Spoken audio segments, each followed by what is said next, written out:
Welcome into the AllSunDevils podcast. Millard Thomas and Donnie Druin here today. Donnie, how are you doing today, sir? Millard, I am great. I am in high spirits. My DraftKings account is in low spirits, so we are looking great.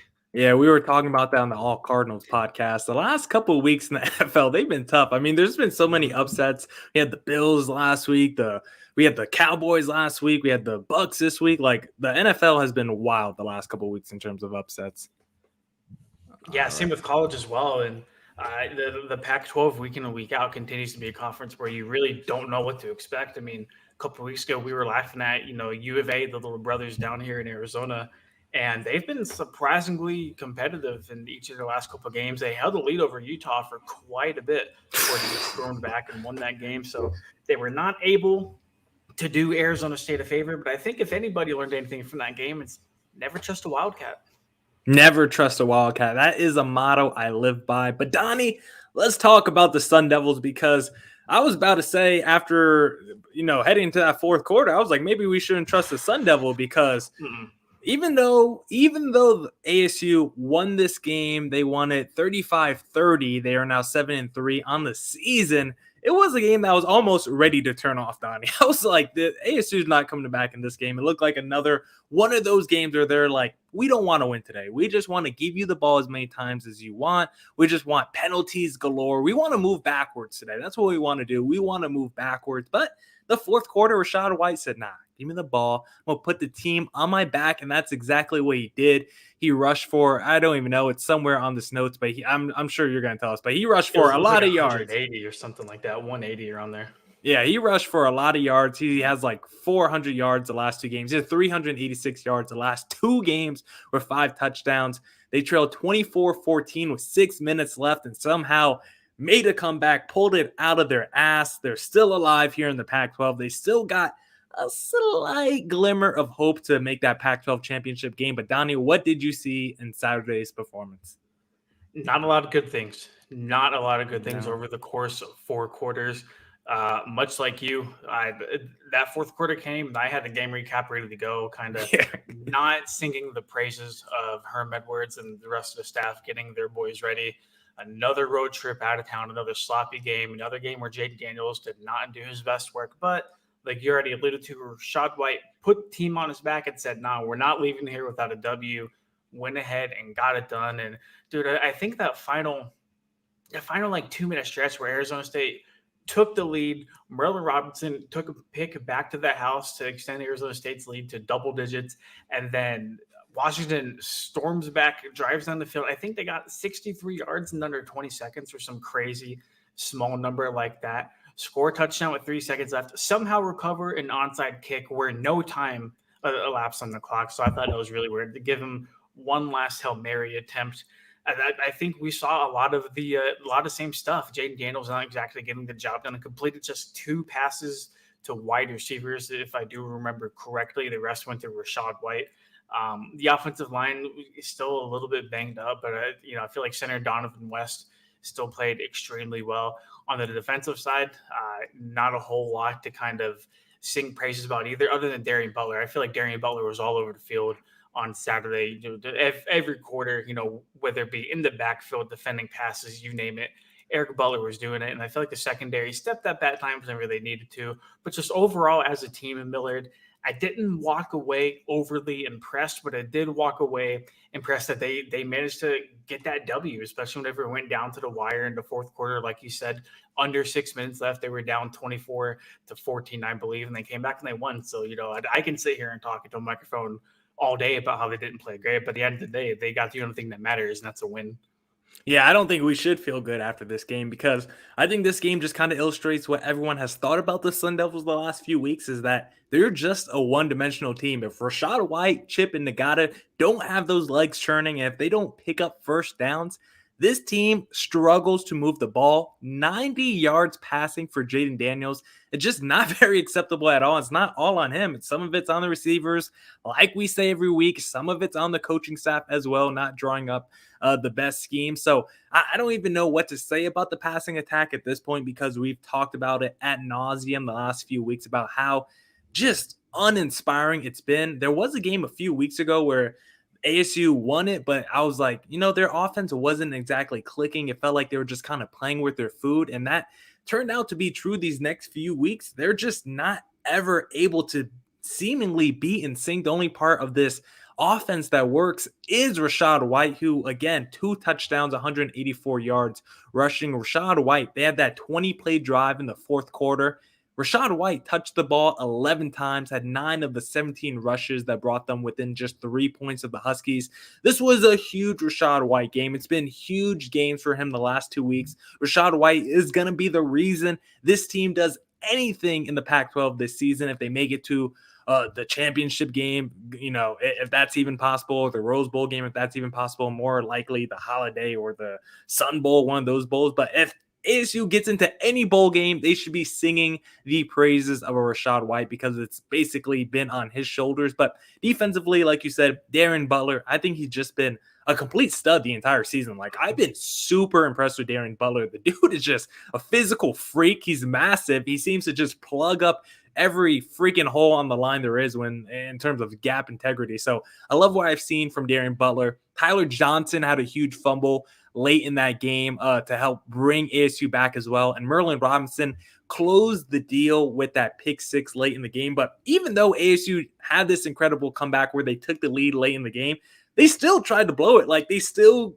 with penalties, let the Huskies score, and the Huskies got the ball back on a onside, I think, and then still had a chance with a Hail Mary to potentially win the game. Like, even when ASU does everything right in the fourth quarter to give themselves the lead, they still almost shoot themselves in the foot in the end. Yeah, especially after the Robertson, excuse me. You're sitting there, they're up by over, I think it was 10 points or a little bit over. My memory's kind of foggy right now, but you're sitting there with like seconds left on the clock. You're like, all right, cool. Like, you get the team buses warmed up. Like, we got to get out of here, go back, figure out how we're going to come back to the Pacific Northwest to beat an Oregon State team next week. And then what happens? They get the ball back on a kickoff that was short following an excessive celebration penalty beforehand.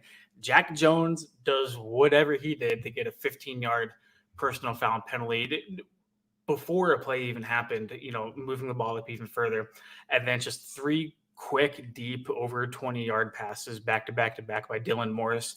Saw the team march down the field, and eventually they scored. And it's like, nothing's ever safe. And to your point a little bit earlier, I can't remember whenever Arizona State played really solid football for a 4-quarter stretch this year. I really don't. And going into a 2-week season finale where you need to win both of these games, one of them going on the road against a very, very tough Oregon State team. I don't know about you. I don't have all the confidence in the world and go to Oregon State and win. No, why should we? There should be no confidence in this ASU team right now. There's nothing that they've done that should give us confidence. The only thing we should have confidence in is Rachaad White probably rushing for 150 yards and 2 touchdowns. That's the only thing. He's basically the McCaffrey of this offense without the receiving ability of a McCaffrey. Still gets you a couple catches a game, but there's no Christian McCaffrey in that area. But there should be nothing that gives you confidence from this ASU team. They look pitiful most weeks. Their coaching doesn't always look the best. Their players always seem to be lost and confused on the field. So overall, it's really just an uninspiring team. ASU right now 7-3 on the season, so they still have a glimmer of hope for a potential Pac-12 championship. But again, they have to go into Oregon State, and they're going to have to win. So, Donnie, when you look ahead to that matchup against Oregon State, what are things you're looking for ASU to do right or to limit on the Oregon State side? Is there anything that Oregon State does well they want to see ASU shut down in this game, or is there anything that ASU has been lacking the last couple of weeks that you want to see them step up in that area? So I don't really see anything that Oregon State does extremely, extremely well. I do know they're a very tough football team. They've given almost every team in the Pac-12 a lot of fits. They're going to be returning home. And apparently, I haven't checked this out myself, but the weather is supposed to be very similar to how it was in Seattle last week, where, you saw that downpour of rain to finish the second half, excuse me. So we should expect more of what we saw on last weekend. I don't know if that's a good or bad, probably bad. My big question, though, is Rachaad White, obviously a phenomenal player. We all know Arizona State loves to move the ball through the ground. It's no mystery, right? Mm-hmm. Where's Chip Trayanum? Chip, where you at, my man? You have not had the impact that everybody knows you can have for the last few weeks. And before this week, you fumbled in 3 of the 4 games. You are such a key part of keeping Arizona's offense moving whenever it needs to be. If Rashad White is lightning, he's thunder. He's so important in picking up those short yardage scenarios, moving the chains on the 3rd and 2nd and short whenever Arizona State needs it. That's such a big part of the offense, and he just has not been there the last couple of weeks for Arizona. That, and obviously, you look at Jaden Daniels, and he can get it done through the ground. There's no mistaking about that. And I remember a little bit earlier this year, there was a lot of discourse about whether or not Jaden should be used more as a runner, and people didn't really like that. A lot of fans were like, no, like he shouldn't really take off a whole bunch throughout the course of the game. Like, I get it, but I really feel like he does a lot of his best work whenever he's making defenders miss in the open field.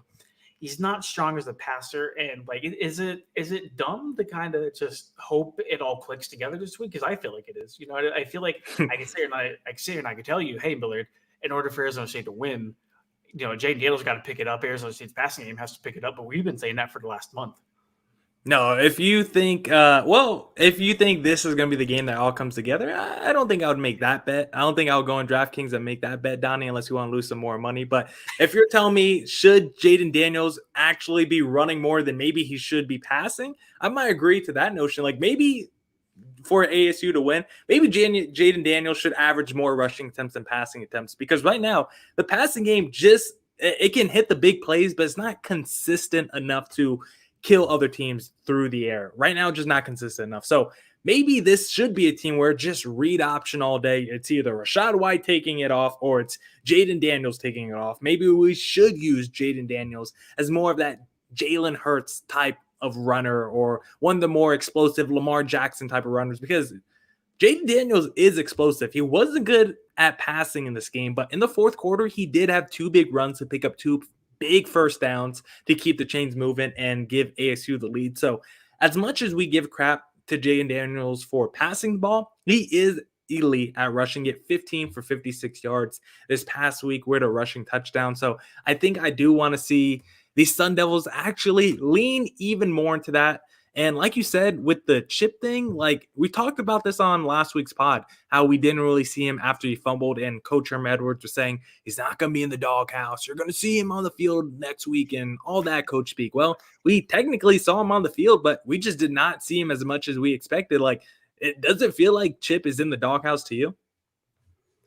It does a little bit, because like, even we did see him a little bit in Washington, but we also saw a little bit more of Daniel Ngata. And don't get me wrong, I think he's a very talented runner. You're going to hear no complaints from me whenever he's in the game, because I do think he is pretty solid. But man, like the 1-2 punch of White and Trainum used to be this coveted thing that Arizona State used to be able to kind of bang their drum on. They used to be able to rely on them to finish and close out games and just take them down the field. It's not like that anymore. It's a one-man Rashad White show coming out of the backfield. Trainum is still a very good runner in my eyes. So is Ngata. The coaching staff, they're going to do what they feel is necessary. And, the lack of impact Trainum has had, it's been appalling, to be honest, because we know how talented he is. So to see him either underutilized or just not doing enough with the opportunities that he's gotten, certainly not a good sign for either Arizona State or Trainum. And he's still someone who's averaging 5 yards a carry this season. So he's been productive when he's played. Maybe it's like one of those issues that we don't even see in the box scores, where it's like he's just not good at pass protection. Like, he's not good at picking up the blitzes against Jaden Daniels. I haven't really looked into the tape, so maybe that could be a reason, because I know in fantasy a lot of times it's like, why do they play this scrub Malcolm Brown so much? He's not even good. And a lot of times he's a lot better in pass pro than a Myles Gaskin. So if you want to protect your star quarterback, your franchise quarterback, sometimes you have to put in the guy who's not as sexy as a name in terms of fantasy and other things like that. So that's the case with Chip, but just hard to believe, because this was a guy who was pounding the rock before these last couple games. Before USC, where he fumbled it and was in that doghouse, he had 19 carries against Washington State, his season high. So he had a season high in carries. Then the next week he fumbles, and we basically only see him for 9 carries total the next 2 games. So I really don't get that. It makes me question the coaching staff a little bit, like what happened to this guy. Maybe it's really more about the emergence of Rachaad White and has nothing to do with Chip. That could also be a possibility because, again, they've been talking about how they just want to ride the hot hand, how Rachaad White wants all the responsibility on his shoulders, and he's been able to handle it, and he's been delivering week after week. Like, going back to last season, this dude has been phenomenal, and I have to admit, he was not someone that I was super high on before the start of last season. Obviously, they got him from JUCO, but reading like the scouting profiles of Chip and Nagata, I was like, yo, how can you not use these two as the Lightning and Thunder? Rachaad White, I was like, JUCO transfer, like what kind of impact is that guy going to make? And boy, was I wrong, because Rachaad White looks like the real deal. He's super explosive. He's super fast. And the only reason why I don't think we see Nagata more is just because I think he's probably a little redundant with Rachaad White. Chip is more of a complementary style. So I think that's a big reason why we don't see Nagata. But when you look ahead to NFL draft, Rachaad White, we just got the news before we started. He's going to be going to the Senior Bowl this year for college football. When you look ahead to the NFL draft, do you think NFL teams should, or do you think they already look at Rachaad White as a legit NFL prospect? I mean, they got Herm Edwards who's coaching him, so he's going to be putting in a good word to these front offices. Go take my guy, Rachaad White, great locker room guy, fantastic player, fantastic person. I think Rachaad White's a legit NFL prospect. Donnie, let's say you. What do you think? Man, I don't know how hot of a take this is. It's only November. Still got a long way to go until the NFL draft. It's gonna Like be I said, spicy. I don't know. It's gonna be spicy. I think he could probably go on day 2. Oh, I don't know if that's spicy. That's what I'm saying. I think right now, before the draft process really begins, that might be a hot take for a lot of people in the draft community. But man, you look at the production, in the box score. You look at what he does on the field. I mean, just an electric guy all around. Then you factor in, obviously, the head coaching tie that you have with Herm Edwards and his connections within the NFL. Guys are certainly going to be asking him about him. Whenever I go to the ASU games, I try to sneak a little bit to see if any scouts are going to the games. One thing I can tell you is that the Lions and the Dolphins have both had not a lot of scouts there, but they've had the scout there more times than not, especially down the stretch. So I'll be really interested to see if there's any scouts at the Arizona State game here in a couple weeks. But you take all of that, you take the season, you get into the Senior Bowl, which is very, very crucial. For a guy like him to kind of get, experience playing with other collegiate players outside of a Pac-12 team. You're getting him face-to-face time with pretty much every team in the NFL, because each team sends their respective scouts down there. They're able to meet with them face-to-face in person. Then you get the NFL Combine, then you get your pro day, and then just a whole bunch of other visits in between that. So I really think Rachaad White can see his draft stock explode, because the most important thing that Rachaad White can control is his play on the field. And he has looked like the best player in the Pac-12, at least on the offensive side of the ball thus far. Yeah, and with the Rachaad White, I think another thing that teams are going to like is that he's kind of getting better as we get later into the season. It's very Derrick Henry-ish. He's a guy that's been kind of fresh because he's coming from JUCO, so he probably wasn't taking a ton of huge hits at JUCO. Then he had the 2020 shortened season with COVID, of course. So this guy entering the NFL, even though he's a senior, he should be fresher than a lot of those other running backs who might have taken, a couple hundred carries in college, already taken the pounding before they got to the NFL level. I don't think you have to worry about that with Rachaad White. I'm looking at his last 2 games last year for ASU. He rushed for 133 against Arizona, and then 158 against Oregon State. And then this year, you look at his last 4 games, 96 yards rushing, then 56, then 202, and then 184 this past week. This guy heats up as we get toward the end of the season. So Rachaad White is definitely going to be someone I'm looking for on my radar during the NFL draft. Day 2, it might sound crazy now to NFL, those NFL draft community experts, but by the time the NFL draft rolls around, I don't think it's going to be crazy. We'll see what his measurables and his combine numbers are once we get around there. I don't even think teams really care about that as much as they might have like 20, 30 years ago, because I think we've seen enough that maybe I think you should look at those measurables, but don't use it as your basis as to why or why not you draft a player. So I'm curious to see how Rachaad White tests out and how he finishes the season, because that U of A game, I'm not sure if there's going to be any scouts there, but maybe they need to be, because ASU might let him run for another 200-yard and 2-touchdown game. So that could be another statement game by Rachaad White against the Wildcats next weekend. But Donnie, I want to segue a little bit and talk about I want to talk about a little ASU basketball here, because they've had an interesting week since we've last talked to them. I think they've only played 2 games since we've last talked to them, because they're 2-1. They were 1-0 last time we talked, and they had that wild game. I'm not even sure who they lost to, but they had that half court heave basically where they took an L at the buzzer. Then they bounced back against North Florida. So maybe you could tell me do you know off the top of your head who they lost the second game to? Yeah, UC Riverside. Okay, yeah, I was gonna say, because there are 3 opponents so far. Haven't been the toughest. UC Riverside probably been the toughest, but North Florida, I didn't even know North Florida had a D1 college. So ASU, they took down North Florida after that full court heave that took them down. Marcus Bagley, there's some concerns with him because he seems to have hurt his knee, but in the game, you got a pretty good DJ Horn who got you 16 points, knocked down 4 threes. 40-year-old Kamani Lawrence had another 12-point outing. He looked pretty good, 6 rebounds. And overall, this ASU offense didn't look too bad against North Florida. Donnie, what can you tell me about ASU basketball and how they're looking to start the season?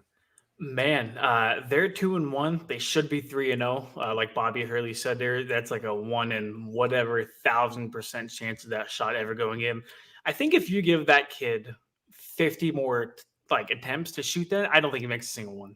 I think incredibly bad timing for Arizona State. But at the end of the day, you still lost. You're still 2-1. A couple takeaways I have so far for ASU's basketball team. 3 games into the season. 1, they're not a good free throw shooting team, and that's really going to come back to bite them, especially whenever conference play starts, especially whenever you got a top 10 ranked Baylor Bears team waiting for you next week, the day before Thanksgiving on Wednesday, in the Battle for Atlantis tournament.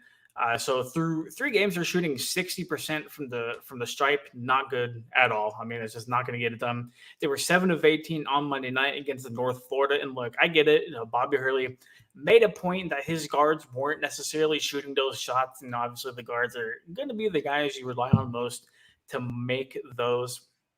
But still, at the end of the day, if you're being sent in line and you're in a close game, like you have found yourself through all 3 games, you need to sink those. You need to give yourself the extra padding, and just haven't been able to do that quite yet. And then just from the free throw line to 3-point shooting, these SunDevils, Millard, they cannot shoot well from beyond the arc. 27.3% from downtown versus North Florida, 47%. Shooting in the second half. So they did improve a little bit thus far, but just on the season, they're shooting right around, I believe, 30% on the year, which is not a good percentage at all. And look, you got guys like DJ Horn, who I believe was like 4 for 6 from downtown, Marion Jackson, who was 3 for 4, and then Jemiah Neal, who was 2 for 3. Those guys did happen to shoot well. So, maybe it might be a little bit of the early season jitters, or, the basket just might be a little bit smaller than, they may have visualized. But as far as 3-point shooting goes, as far as 3-point defense goes, I mean, that's exactly how UC Riverside beat them. I mean, they were UC Riverside, the Highlanders, in case you were curious about their nickname, which I have no idea what that means. The Highlanders shot 10 for 20 from 3-point land in the first half. In the first half, they made 10 3-pointers. That adds up over the course of the game, especially whenever you just can't close out on the border, on the perimeter. So those are just my initial thoughts right now. They don't shoot well from the stripe. They don't shoot well from behind the arc. And just overall, man, they're a big physical team. And if they match up with a team that can run and gun, they can spread the floor, I don't like ASU's chances. Then again, it is early, but just my thoughts. Yeah, that's why I'm not super high on this team, because they haven't been playing very tough opponents, and these games are pretty close, a lot closer than you would expect for a potential tournament team. So that's why my expectations on this team have been lowered entering the season. And now we got Marcus Bagley, who has a little bit of injury.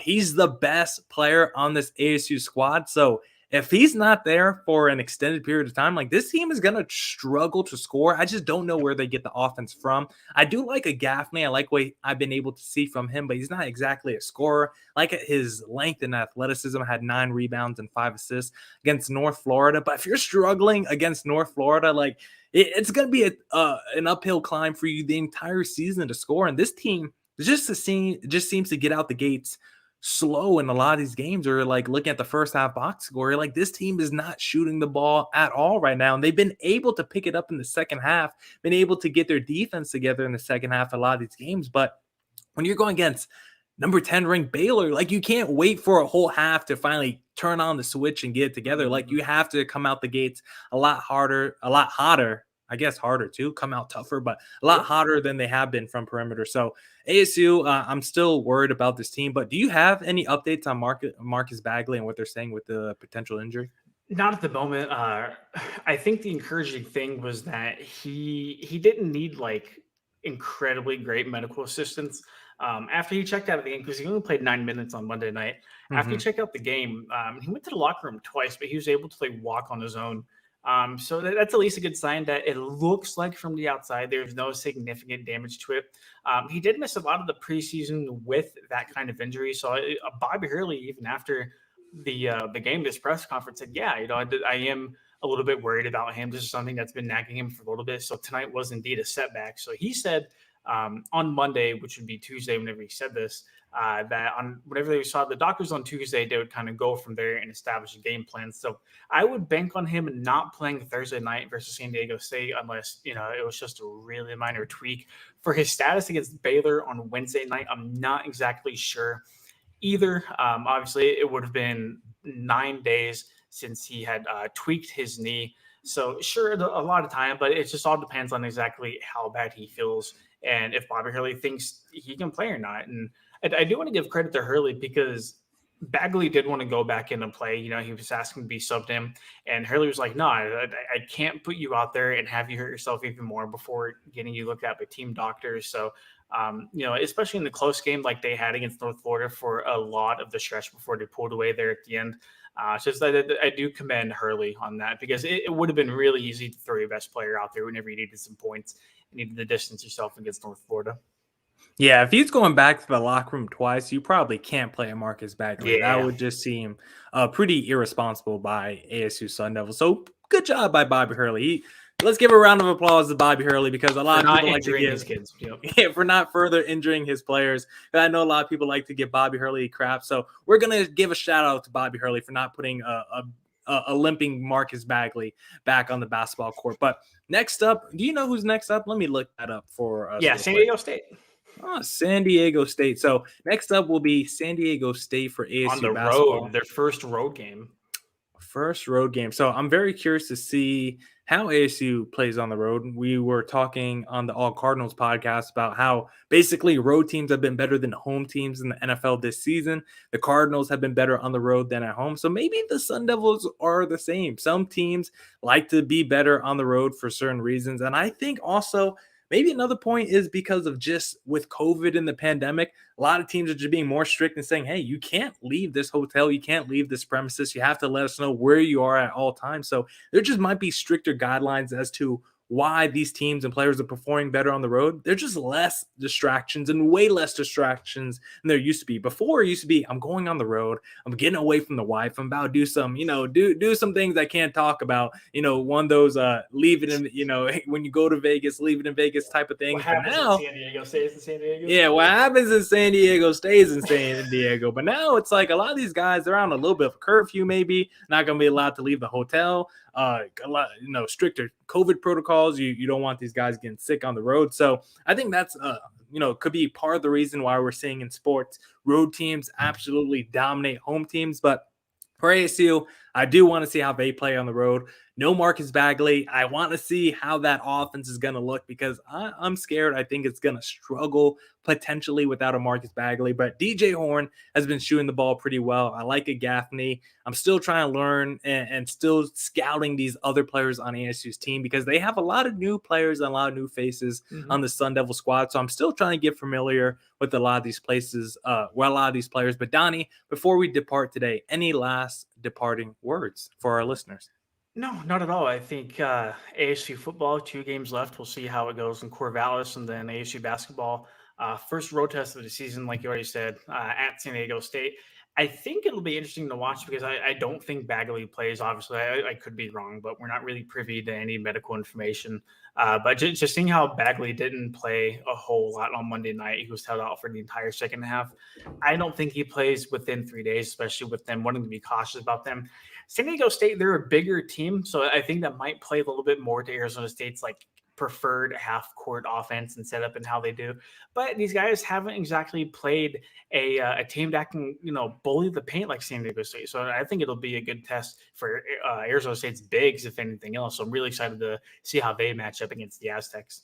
Yeah, if we're talking about bullying in the paint, who's better to do that than grown-ass man Kamani Lawrence? I'm going to talk about it every time we get on this pod, Donnie, because he's our age. So, Donnie, Millard Thomas here, All Sun Devils podcast. Of course, if you want to stay up to date on all Sun Devils news updates, want to know more about that Marcus Bagley injury, of course, just head to allsundevils.com where the best reporters around the clock are working for you.